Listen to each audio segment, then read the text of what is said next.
Hartford's Northtown Neighborhood News Magazine. Check us out on the web and our new simplified website, www.ntnm.org. You will find that Sonny Hersh has made things much easier for you to find there. The guests are available alphabetically, by date.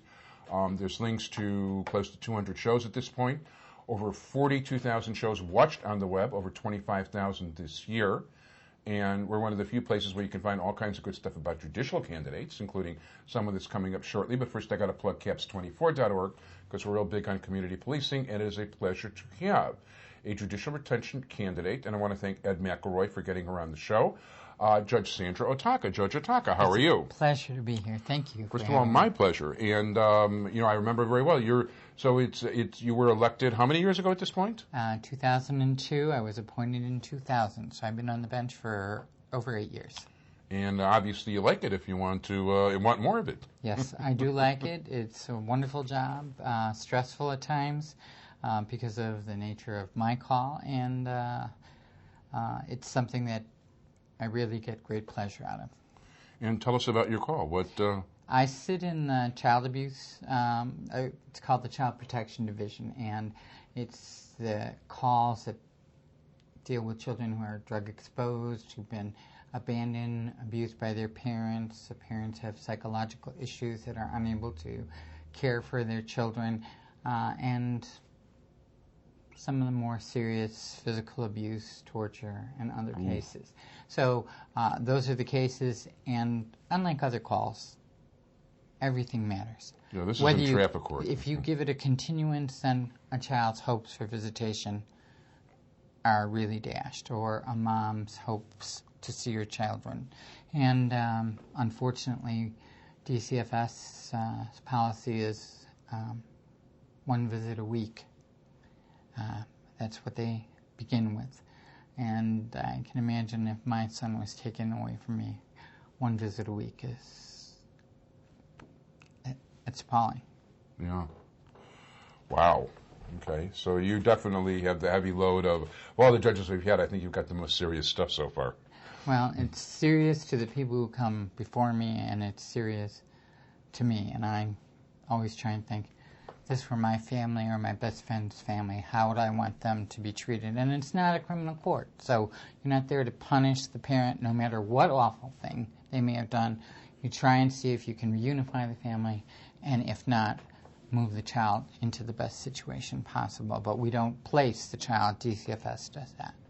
So, okay, I got you. So you actually have limited discretion.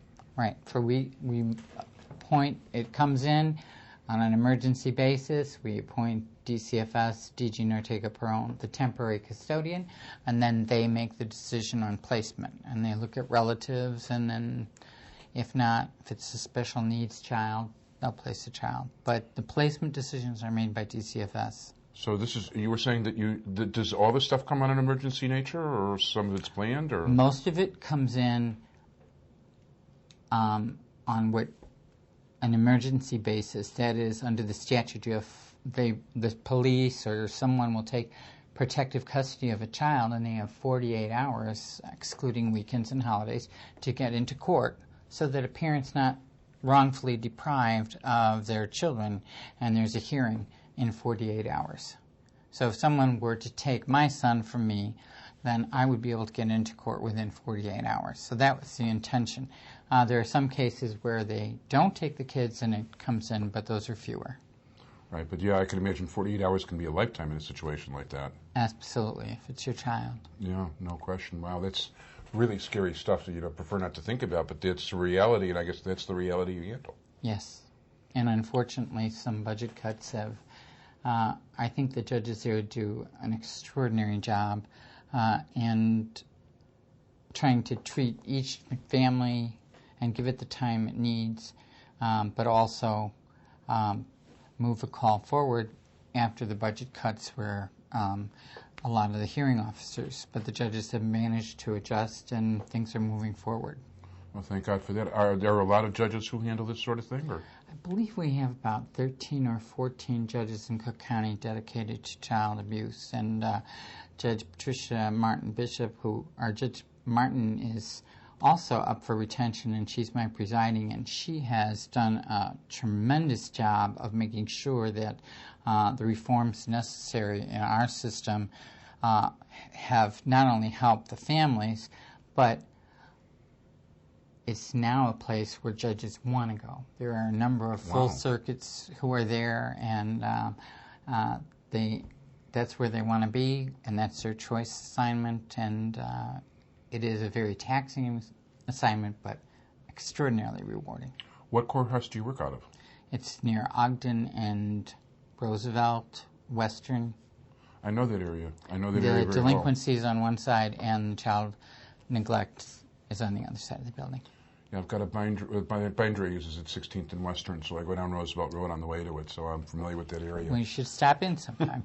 I will, but hopefully not as a client. Hopefully not. No, I haven't even been in traffic court for 20 years. I've been a good boy for a while. But in any event, at this point, I want to thank very much Judge Sandra Otaka. And you're running for retention, which basically means that on the ballot, once you get past all the other races, you stick around. Right. You go to judicial retention and you look for your name. Right. And I'm O without an apostrophe, Otaka. Okay, spell for people, please. O-T-A-K-A, no apostrophe. First name Sandra. And I suggest that people go to the bottom of the ballot and start there, because our judges are the most important, and start voting at the bottom. And judges are certainly extraordinarily important. I mean, think about the effect that you have on the people's lives that you're dealing with. You are about the most important human on earth to those people at that time. Right. So there's no question about it. It's very important that people get to the judicial retention, and in this case, vote yes for sure. Well, and because you can't, I don't allow anybody on unless they're pre-recommended, and you came pre-recommended by other judges. So I don't tell people that usually, but yeah, I have a screen. I have my own panel of people that say this person is good, this person, etc. And certainly they speak very highly of you. And at this point, we're really running out of time. So I want to thank you very much. Thanks to Sonny Hersh, my entire technical crew. Vote yes to retain Judge Sandra Otaka, and good luck. Thank you so very much. Thank you. Bye-bye.